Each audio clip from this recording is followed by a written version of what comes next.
నమస్తే. ప్రస్తుతం మనతో పాటు ప్రముఖ రాజకీయ విశ్లేషకులు ఇమ్మంది రామారావు ఉన్నారు. ఆయనతో మాట్లాడదాం. నమస్తే సార్. నమస్తే అమ్మా. సార్, కాళేశ్వరం ఎంతో ప్రతిష్టాత్మకంగా నిర్మించింది పోయిన ప్రభుత్వం. అయితే ఈ కాళేశ్వరం కింద వచ్చిన మేడిగడ్డ బ్యారేజీ కుంగుబాటుపై భూపాలపల్లి జిల్లా కోర్టులో పిటిషన్ వేశారు ఓ వ్యక్తి. అయితే దాన్ని పరిశీలించి రమ్మని అంటే నోటీసులు ఇచ్చింది కేసీఆర్ అండ్ హరీష్ రావు మెగా కృష్ణారెడ్డికి. సో ఏమంటారు సార్, మీరేమంటారు? అంటే ఇది నిలబడుతుందంటారా ఈ కేసు? తప్పకుండా ఉంటుంది, నిలబడుతుందమ్మా. నిలబడకపోవడం ఏంటి? ఎందుకంటే అక్కడ అవినీతి జరిగిందని ఎక్స్పర్ట్స్ కమిటీ కూడా చెప్పింది. 5 అడుగులు 4 అడుగులు బ్రిడ్జి కుంగిపోయిందని చెప్పింది. కొంత మేరకు డ్యామేజ్ అయిపోయింది. తర్వాత లెక్క డొక్క ఏమి లేవు. దీని మీద చాలాసార్లు పోరాటాలు జరిగాయి. కానీ ఇప్పుడు రాజలింగమూర్తి అనే వ్యక్తి పిటిషన్ వేశారు. దానిలో భూపాలపల్లి జిల్లా కోర్టులో అంటే హీరింగ్కి రమ్మని వాళ్ళకి ఉత్తరాలు అందాయి.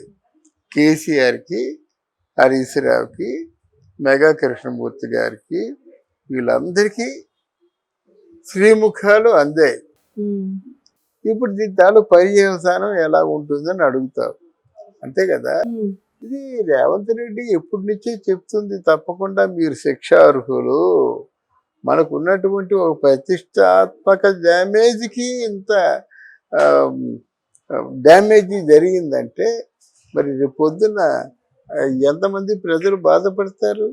వాళ్ళ నీటి వనరులు ఎలా ఉంటాయి? అంటే రైతులకేమో సాగునీరు ఎలా వస్తుంది? ఇవన్నీ ఆలోచిస్తారు కదా. దీని మీద ఏంటంటే వీళ్ళు ఏదో కాకమ్మ కథలు చెప్తున్నారు. ఎవరు? కేసీఆర్ ఆ డ్యామేజీ విషయంలో ఏమీ చూసుకోలేదు. ఏదో ఆయన ఇంట్రెస్ట్ ఏదో ఉంటుందో ఆ ఇంట్రెస్ట్ చూసుకొని వదిలేశాడు. అప్పుడు హరీష్ రావు దాని మీద అంటే ఆయన ఇరిగేషన్ శాఖ మినిస్టర్ కనుక సంబంధిత బాధ్యత అంతా కూడా ఆయన తీసుకున్నాడు. ఆయనకి కేటాయించినటువంటి ఫండ్స్లో ఖర్చు పెట్టాడు అన్నమాట.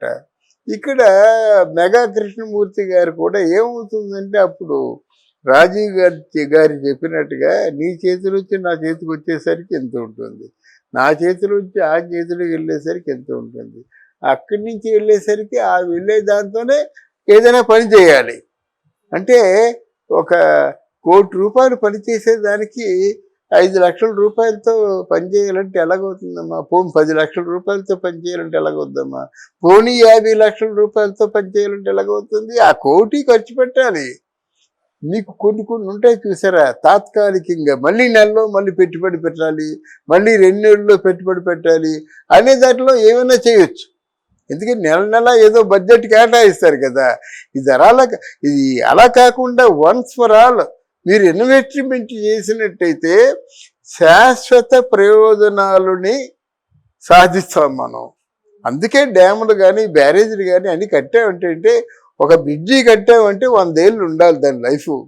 అంతేగాని సంవత్సరం కూడా బ్రిడ్జికి రిపేర్లు, సంవత్సరం కూడా బ్రిడ్జి కొట్టుకుపోద్దేమో విరిగిపోద్దేమో అనుకుంటే అదే నిర్మాణం. అందువల్ల తప్పకుండా ఇది అవినీతి కేసు. ఈ అవినీతికి ఏమిటో వారు సమాధానం చెప్పాలి. పోనీ మిగతా వాళ్ళలాగా లేదండి మాకంటే ముందు ఇంకో ప్రభుత్వం ఉంది, ఆ ప్రభుత్వం చేసిన అవినీతి అని చెప్పడానికి ఏమి లేదు. తెలంగాణ వచ్చింది మీరే ఉన్నారు, మీ ముందు ప్రభుత్వం మీద తోసేయడానికి అవకాశం లేదు కదా. అలాగే మీ తర్వాత వచ్చిన ప్రభుత్వం మీద కూడా తోసేయడానికి వీలు లేదు.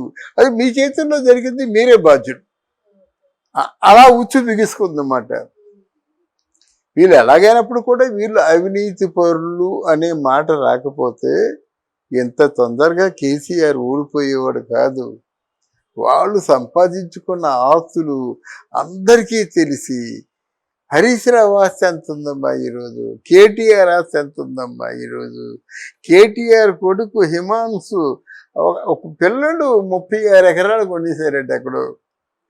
36 ఎకరాలు అంటే వారికి మనీ ఎంత ఫ్లోటింగ్లో ఉందో ఆలోచించు. అది చెప్తున్నాను. ఇలాంటి అవినీతి భాగవతం ప్రజలకు తెలిసింది కాబట్టే కేసీఆర్ ఓడిపోయాడు కానీ లేకపోతే తెలంగాణ తెచ్చినటువంటి తెలంగాణ పిత ఓడిపోవలసిన అవసరం లేదు. ఈరోజు హైకోర్టులో జిల్లా కోర్టులో నిలబడి సంజాయిషి ఇచ్చుకోవాల్సిన అవసరం లేదు. ఈ ముగ్గురు తెలంగాణకి త్రినేత్రుడు మాట. హరీష్ రావు ఎంత ముఖ్యమైన వాడో, కేటీఆర్ ఎంత ముఖ్యమైన వాడో, కేసీఆర్ అంతే ముఖ్యమైన వాడు. వీళ్ళు సంజాయిషి చెప్పుకోవాలి. సంజాయిషి చెప్పుకునేది ఆ న్యాయబద్ధమైనటువంటి సంజాయిషి అయ్యి ఉండాలి.